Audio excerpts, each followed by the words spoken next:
And we're at vlog 195, and it's your pal Jaime, the shut-in cartoonist musician, vlogcasting once again from the Corn Tortilla Press World headquarters, located on that island everyone calls Alameda, which is in the San Francisco Bay. Finishing up my second and last cup of organic French roast, Pete's, for the day. Tomorrow I will be going into the final sample bag of the Stumptown coffee that Jorge Parada sent me. Thank you, brother, for sending that too. It was a wonderful gift, and the first two I liked. The first one was how did it work? I think the first one I liked better than the second one. I can't remember. It doesn't matter. I'm bogging down. But that's for those of you that playing at home, you coffee enthusiasts. In the meantime, let's see. You see, I'm flying the flannel for the second day in a row because it is cool out here. It's in the mornings in Alameda. Just waiting on my laundry right now. I got to go down and get that in a few minutes and bring it upstairs, fold it, put it away. As I was saying in one of these vlogs, I was getting real negligent with my reading. I got a stack of books on my nightstand, and I don't mean comic books or graphic novels. I'm talking, like I'm still got the which I'm trying to read for the second time. I read it once already. People's History of the United States, the Howard Zinn book, and a couple other books on there. So novels. But I'm also trying to implement, let me put my coffee down, excuse me. I'm also trying to implement comic books and stuff back into that equation. And as you guys know, I read The Road to Riches, the five comic books of Reed Fleming, World's Toughest Milkman, excuse me. David Boswell, man, you don't hear a lot about him in the cartooning world. And what a fucking talent, man. But anyway, I'm also reading now, revisiting, I should say, my Mickey Rats by probably one of my favorite cartoonists of all time, Bob Armstrong. Hell of a nice guy, great musician too. But I love Bob's work, and these Mickey Rats really mean something to me. When I first saw his other work too, that was non-Mickey Rat, in the pages of golly, probably going back to Arcade. The anthologies Arcade and Weirdo were, two places. This one, the first one I didn't have for years. And I remember it was on sale on eBay or places for like $100 and $120 and all that. And yes, I paid more than 50 cents for this. I think I got it for like $30 and just not that long ago. And sent to me in the mail. It's clean mint. I'm almost not mint, but it's slightly used, but you can't really tell.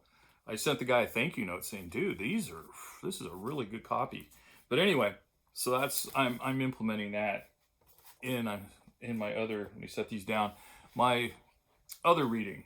And what I'm doing is around midday. So for me, depending on when I start, midday could be anywhere from noon to 2, somewhere in there, generally around 1-ish. I take a break from drawing and go get lunch, go downstairs, eat something, and then come upstairs and read for about 45 minutes or so, then take my 10-minute nap, my power nap, and then I come back in and continue my work. And I'm kicking ass on this 13-pager here that's going to be in Tortilla number 6. And I'm not even questioning why I'm so enthusiastic right now about comics. And I can't wait to get this done and get it out so I can get back on my graphic novel to get that done. I haven't been in this headspace and this enthusiastic about cartooning for well over a decade, if not longer. And, back about, 15 years ago or so, probably not even that long ago, I wasn't drawing. I didn't draw for about 4+ years. I was too busy. I was married with a kid, house payments. I owned a record shop. Which, you think would be a dream job. And for some people, I'm sure it is. For me, though, I realized at the end of the day, it didn't matter what I was selling. It was retail. I could have been selling widgets, especially when you're the owner. Working in a record shop is different than owning the record shop.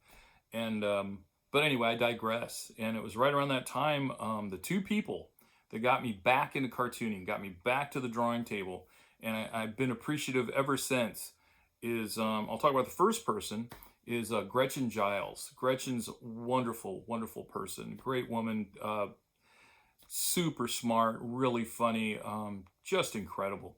and she was the editor of a local weekly, the North Bay Bohemian, which was up in Sonoma County, based out of Santa Rosa. And she called me and asked, would you do a strip for the paper? And this is when I had the record store, so I was like, ooh, do I have the time? But I reluctantly said I would, because why not? And then and I'm grateful for her doing that, because then like maybe 2 days later, my phone rings. I'm waltzing around the house doing something, and I answer it, and it's my old pal Harvey Pekar. And I hadn't spoken to him in a little bit because his movie just come out, so he was kind of a hard guy to get a hold of. The movie is American Splendor. Paul Giamatti plays Harvey, and Harvey's in it as well. It's really oh god, her last name's Davis, that plays Joyce Brabner. But anyway, yeah, check that movie out if you haven't. It's called American Splendor, just like his comic book used to write. And but Harvey and I have been friends for several years at this point, and he was basically just like, dude, what do you do? He didn't say dude, but he's like, what are you doing, man? And I go, well, I'm working, Harv, all the time. And he goes, well, you got to get some time, and you got stories to tell, and you got to get out there and do them. And he was always encouraging like that. He was definitely kind of like a mentor. I would say it was almost evolving into like a big brother kind of. He's like an older brother to me. We'd see each other at festival cons, whatever you call them. 2 different times I was out in Michigan. My ex is from Michigan, from Detroit, and so we'd go out at least once a year. And when I was out there a couple of times, borrowed my brother-in-law's truck and drove down to Cleveland to go visit Harv, take him to lunch, and always encouraging. And I never got the chance to thank him properly because he ended up passing away. And I miss him. I really do. Even when I'm working on this stuff, I think of him. And him and Denny Eichhorn. I think of Denny too. And I hit it off well with Denny. But Harvey and I, there was something. I met many cartoonists that I admired their work and stuff. And there's a lot of nice guys out there, a lot of nice men and women. And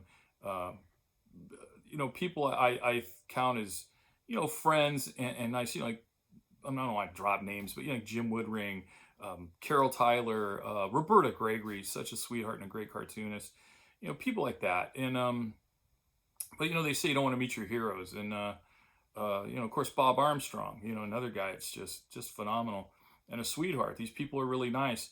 But Harvard would even point out, is like, what is it? We have this connection. It's I don't know what it was, because I think he was way smarter than me. I'm not a smart guy, but I think it was just, we kind of talk about, maybe it's just 2 street guys that have intellectual interests, and we just kind of went the backwards way to it.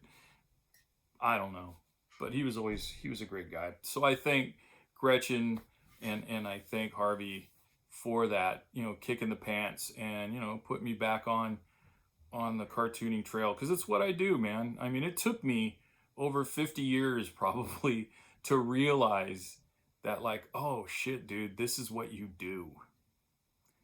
I tell stories, I'm a chronicler, I see things and report it and give my perspective and spin on it. And I do it with pictures, sequential art. So there you have it. That's pretty much what I'm doing. And I'll be going back to it as soon as I go downstairs and get my laundry. Finishing up the coffee.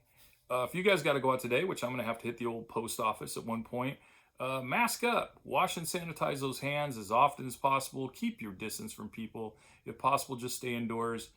And be kind to everyone and be kind to yourself. That's the key. That is really the key. After watching these debates and listening to everybody screaming at each other and being mean, it's like sports teams now.